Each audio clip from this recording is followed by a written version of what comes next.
Hello dear friends, ഇന്ന് ഞാൻ വന്നിട്ടുള്ളത് കുട്ടികൾക്കൊക്കെ ടിഫിൻ ബോക്സിൽ കൊടുത്തു വിടാൻ പറ്റിയിട്ടുള്ള നല്ലൊരു എനർജി ബൂസ്റ്ററിൻ്റെ റെസിപ്പി ആയിട്ടാണ്. ഇത് നമുക്ക് വളരെ എളുപ്പത്തിൽ തയ്യാറാക്കി എടുക്കാം. ഓവൻ്റെ ഒന്നും ആവശ്യമില്ല കേട്ടോ. അപ്പോൾ നമുക്കിത് എങ്ങനെയാണ് തയ്യാറാക്കുന്നത് നോക്കാം. അതിനു മുമ്പായിട്ട് ഈ ചാനൽ ഇതുവരെ സബ്സ്ക്രൈബ് ചെയ്യാത്തവരുണ്ടെങ്കിൽ ഒന്ന് സബ്സ്ക്രൈബ് ചെയ്ത് സപ്പോർട്ട് ചെയ്യാം കേട്ടോ. ഒപ്പം തന്നെ തൊട്ടടുത്തുള്ള ബെല്ലൈക്കണൊന്ന് ഇനേബിൾ ചെയ്യാൻ മറക്കരുതേ. അപ്പോൾ നമുക്ക് റെസിപ്പിയിലേക്ക് പോകാം. അപ്പോൾ അതിന് വേണ്ടിയിട്ട് ഞാനിവിടെ എടുത്തിരിക്കുന്നത് 1/3 കപ്പിൽ ബദാം പരിപ്പാണ് കേട്ടോ. ബദാം പരിപ്പോ നിങ്ങൾക്ക് ഇഷ്ടമുള്ള നട്ട്സ് ചേർത്ത് കൊടുക്കാം കേട്ടോ. പിന്നെ അതുപോലെ തന്നെ അതേ സെയിം കപ്പിൽ 1/3 കപ്പിൽ തന്നെ കാഷ്യൂനട്ടും ഇട്ട് കൊടുക്കുന്നുണ്ട്. അപ്പോൾ കാഷ്യൂനട്ട്സിന് പകരം നിങ്ങൾക്ക് പീനട്ടോ എന്ത് വേണമെങ്കിലും ചേർത്ത് കൊടുക്കാം. കുട്ടികളുടെ ടേസ്റ്റ് അനുസരിച്ച് നമുക്ക് ചേർത്ത് കൊടുക്കാവുന്നതാണ്. അപ്പോൾ ഇത് നന്നായിട്ട് തന്നെ നമുക്ക് മിക്സിയുടെ ജാറിൽ നല്ലതുപോലെ ഒന്ന് ഫൈനായിട്ട് പൊടിച്ചെടുത്തിട്ട് വരാം. ഇപ്പോൾ ഇത് നല്ലതുപോലെ ഞാൻ ഫൈനായിട്ട് പൊടിച്ചു കൊണ്ടുവന്നിട്ടുണ്ട്. ഇനി നമുക്കിത് നല്ലതുപോലെ ഒന്ന് മിക്സ് ചെയ്തതിന് ശേഷം നമുക്കൊരു ബൗളിലേക്ക് മാറ്റിയിട്ട് കൊടുക്കാം. അപ്പോൾ ഇതുപോലൊരു ബൗളിലേക്ക് ഞാനിത് മാറ്റി കൊടുക്കുന്നുണ്ട്. ഇത് ശരിക്കും പറഞ്ഞാൽ നല്ലൊരു പ്രോട്ടീൻ റിച്ച് ഫുഡാണ് കേട്ടോ. എന്തെങ്കിലും കട്ടകളൊക്കെ ഉണ്ടെങ്കിൽ സ്പാച്ചുല വെച്ചിട്ടോ സ്പൂൺ വെച്ചിട്ടോ നമുക്കിത് നല്ലതുപോലെ ഒന്ന് മിക്സ് ചെയ്തും കൂടി കൊടുക്കാം. ഇനി നമുക്ക് മിക്സിയുടെ അതേ ജാറിലേക്ക് തന്നെ ഞാനിവിടെ എടുത്തിരിക്കുന്നത് ഒരു 1/2 കപ്പിൽ ഈന്തപ്പഴമാണ് കേട്ടോ. ഈന്തപ്പഴത്തിൻ്റെ പ്രത്യേകം നമുക്കറിയാലോ, അയൺ കണ്ടൻറ്റ് ധാരാളമായിട്ട് അടങ്ങിയിട്ടുള്ളതാണ് ഈന്തപ്പഴത്തിൽ. അപ്പോൾ ഈന്തപ്പഴം നിങ്ങൾക്ക് വേണമെങ്കിൽ ചെറിയ ചെറിയ കഷ്ണങ്ങളാക്കിയിട്ട് മിക്സിയിലിട്ടിട്ട് ഒന്നുകൂടി പൊടിച്ചെടുക്കാം. അപ്പോൾ ഞാനിത് ഇനി നമുക്ക് മിക്സിയുടെ ജാറിലിട്ട് നല്ലതുപോലെ ഒന്ന് അടിച്ചെടുത്തിട്ട് വരാം കേട്ടോ. നമ്മൾ അരച്ചു വെച്ചിരിക്കുന്ന ഈന്തപ്പഴം ഇതിനകത്തേക്ക് ചേർക്കുന്നതിന് മുമ്പായിട്ട് നമുക്ക് ഇതിൽ നിന്നും കുറച്ച് പൗഡർ എടുത്ത് മാറ്റാം. ആ 1/2 കപ്പിൽ ഒരു 3/4 ഭാഗത്തോളം ഞാനെടുത്ത് മാറ്റിയിട്ടുണ്ട് കേട്ടോ. അതെന്തിനാണെന്ന് ഞാൻ പിന്നെ പറയാം. അപ്പോൾ ഇതിലേക്കാണ് നമ്മൾ ഇനി അരച്ചു വെച്ചിരിക്കുന്ന ഈന്തപ്പഴം ചേർത്ത് കൊടുക്കുന്നത് കേട്ടോ. ഈന്തപ്പഴം മിക്സിയിലിട്ട് അടിച്ചതുകൊണ്ട് മിക്സിയുടെ അവിടെയൊക്കെ ആയിട്ട് നല്ലതുപോലെ ഒട്ടിപ്പിടിച്ചിരിക്കും. അപ്പോൾ ഒരു സ്പൂൺ ഉപയോഗിച്ച് തന്നെ നമുക്ക് നല്ലതുപോലെ ഇത് എടുത്ത് ഈ പൗഡറിലേക്ക് ഇട്ട് കൊടുക്കാം.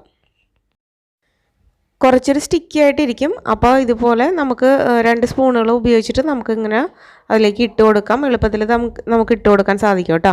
അപ്പോൾ നിങ്ങൾക്ക് ഈന്തപ്പഴം ഇതിൽ കൂടുതലായിട്ട് വേണമെങ്കിൽ ചേർത്ത് കൊടുക്കാം കേട്ടോ. 3/4 കപ്പോളം ഈന്തപ്പഴം എടുത്തിട്ട് ചേർത്ത് കൊടുക്കാം. പക്ഷേ ഞാനിവിടെ ചേർത്ത് കൊടുത്തിരിക്കുന്നത് ഇത്രയും ഭാഗത്തിലാണ്. അപ്പോൾ നമ്മൾ മിക്സിയിൽ അടിച്ചപ്പോൾ കുറച്ച് ഈന്തപ്പഴമൊക്കെ മിക്സിയിൽ തന്നെ നല്ലതുപോലെ സ്റ്റിക്ക് ചെയ്തിരിപ്പുണ്ട്. അപ്പോൾ നമ്മൾ നേരത്തെ മാറ്റി വെച്ചിരിക്കുന്ന പൗഡറിൽ നിന്ന് ഒരു കുറച്ച് ഭാഗം എടുത്തിട്ട് ഒരു 1/2 ഭാഗത്തേക്ക് കൂടുതൽ എടുത്തിട്ട് നമുക്ക് ഈ മിക്സിയിലിട്ട് ഒന്നും കൂടെ ഒന്ന് കറക്കി എടുത്തിട്ട് കൊണ്ടുവന്നാൽ അത് ഒട്ടിപ്പിടിച്ചിരിക്കുന്നതൊക്കെ മിക്സിയിൽ തന്നെ നന്നായിട്ട് തന്നെ അടിഞ്ഞ് കിട്ടിക്കോളും. ഇനി നമുക്കിതും കൂടെ ഇതിനകത്തേക്ക് ചേർത്തിട്ട് കൊടുക്കാം. കണ്ടോ, അപ്പോൾ ഇത്രയേ ഉള്ളൂ. ഇനി നമുക്ക് ചെയ്യേണ്ട കാര്യം എന്ന് പറഞ്ഞാൽ ഇത് നമ്മുടെ കൈ ഉപയോഗിച്ചിട്ട് തന്നെ നല്ലതുപോലെ ഒന്ന് മിക്സ് ചെയ്തെടുക്കുക എന്നുള്ളതാണ്. അപ്പോൾ കുട്ടികൾക്കൊക്കെ ഇങ്ങനെ സ്റ്റിക്കി ആയിട്ടിരിക്കുന്ന രീതിയിലുള്ള സ്നാക്സ് ഒന്നും കൂടുതൽ ഇഷ്ടാവില്ല. അപ്പം നമുക്ക് കൂടുതൽ പൗഡറാണ് വേണ്ടത്. അപ്പം നമുക്ക് നന്നായിട്ടൊന്ന് ഉരുട്ടിയെടുക്കാൻ പറ്റുകയും ചെയ്യണം, എന്നാൽ സ്റ്റിക്കി ആകുകയും ചെയ്യരുത്. ആ ഒരു രീതിയിലാണ് കേട്ടോ ഞാൻ എടുത്തിരിക്കുന്നത്. അപ്പോൾ ഇത് നല്ലതുപോലെ കൈകൊണ്ട് ഒന്ന് 2-3 മിനിറ്റ് ഒന്ന് ഇതുപോലെ കാണിക്കുമ്പോഴേക്കും നല്ലതുപോലെ തന്നെ ഈ പൗഡറിലേക്ക് ഇത് മിക്സായി വരും കേട്ടോ. നമ്മൾ ആദ്യം വിചാരിക്കും നല്ലതുപോലെ ടൈറ്റ് ആണല്ലോ ഇതെന്ന്. പക്ഷേ 2-3 പ്രാവശ്യം നമ്മൾ കൈ കൊണ്ട് ഇങ്ങനെ കാണിക്കുമ്പോൾ തന്നെ നല്ലതുപോലെ പൗഡറായിട്ട് മിക്സായിട്ട് വരും. അപ്പോൾ കൂടുതൽ ഈന്തപ്പഴം ഉണ്ടെങ്കിൽ ഭയങ്കര സ്റ്റിക്കി ആയിട്ട് ഇരിക്കും കേട്ടോ. അപ്പോൾ ഇത് കണ്ടോ, നല്ല ഒരു പൗഡറി രൂപത്തിലാണ് ഇരിക്കുന്നത്. നമുക്കന്ന് കൈ കൊണ്ട് തന്നെ നല്ലതുപോലെ ഉരുട്ടിയെടുക്കാൻ പറ്റുകയും ചെയ്യും. അപ്പോൾ ഇങ്ങനെ ഇരിക്കണം, എന്നാലേ നല്ല ആ കാഷ്യൂനട്ടിൻ്റെയൊക്കെ ടേസ്റ്റ് കുട്ടികൾക്ക് കിട്ടുകയും ചെയ്യുള്ളൂ. അല്ലെങ്കിൽ അവർ അത് കഴിക്കില്ല സ്റ്റിക്കി ആയിട്ടിരുന്നാലേ. അപ്പോൾ അത് അത്രയും പൗഡർ ബാക്കി വെച്ചിട്ടുണ്ട്. അത് നമുക്ക് വേണമെങ്കിൽ ഇത് ഉരുട്ടിയെടുത്തിട്ട് ഇതിൽ മുക്കിയിട്ട് നമുക്ക് വയ്ക്കാം. അപ്പോൾ ഞാൻ 2 രീതിയിൽ കാണിച്ചു തരുന്നുണ്ട് കേട്ടോ അതെങ്ങനെയാണ് തയ്യാറാക്കുന്നതെന്നുള്ളത്. ഇനി നമുക്കിത് നല്ലതുപോലെ കൈകൊണ്ട് ഇങ്ങനെ ഉരുളകളാക്കിയിട്ട് നല്ലൊരു ഷേപ്പിൽ നമുക്ക് ഉരുട്ടിയെടുക്കാം കേട്ടോ. അപ്പോൾ ഇതുപോലെ ആക്കിയതിന് ശേഷം നമ്മൾ നേരത്തെ മാറ്റി വെച്ചിരിക്കുന്ന ആ പൗഡറിൽ ഒന്ന് കോട്ട് ചെയ്തെടുക്കാം. ഏത് രീതിയിൽ വേണമെങ്കിലും ചെയ്യാം കേട്ടോ.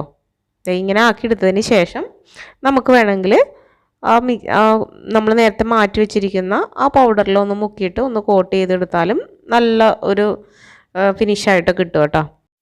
ഇതുപോലെയുള്ള പേപ്പർ കപ്പിൻ്റെയൊക്കെ മോൾഡിലേക്ക് നമുക്ക് ഇതുപോലെ വെച്ച് കൊടുക്കാവുന്നതാണ് കേട്ടോ. അപ്പോൾ ഇതുപോലെ നമുക്ക് ടിഫിൻ ബോക്സിൽ വെച്ച് കൊടുത്തു കഴിഞ്ഞാൽ അവർക്ക് കഴിച്ചോളും. നല്ല ടേസ്റ്റി ആയിട്ടുള്ള ഒരു റെസിപ്പിയാണ് കേട്ടോ. ഇനി ഞാനിവിടെ എടുത്തിരിക്കുന്നത് ഫ്രൈ ചെയ്തിരിക്കുന്ന വെളുത്ത എള്ളാണ്. ഫ്രൈ ചെയ്തിട്ടുള്ളത് നമുക്ക് കടയിൽ നിന്ന് വാങ്ങാൻ കിട്ടും. എന്നിട്ട് നമുക്ക് ഇതുപോലെ തന്നെ ഉരുട്ടിയെടുത്തിട്ട് ഒന്ന് ജസ്റ്റ് ബിസ്ക്കറ്റ് പോലെ ഒന്ന് നല്ലതുപോലെ ഒന്ന് പരത്തിയെടുക്കാം. ഉരുളകളാക്കിയതിന് ശേഷം നല്ലതുപോലെ ഒന്ന് പരത്തിയതിന് ശേഷം ഇവിടെ വെച്ചിട്ട് നന്നായിട്ടൊന്ന് പ്രസ് ചെയ്തെടുക്കാം കേട്ടോ. അപ്പോൾ ഈ എള്ളിൻ്റെ പുറത്തേക്ക് നമുക്കിത് നല്ലതുപോലെ ഒന്ന് പ്രസ് ചെയ്ത് വെച്ച് കൊടുത്തു കഴിഞ്ഞിട്ട് ഇതുപോലെയുള്ള മൗൾഡിൽ വെച്ച് കൊടുത്തു കഴിഞ്ഞാൽ നല്ല ഭംഗിയാണ് കാണാനും.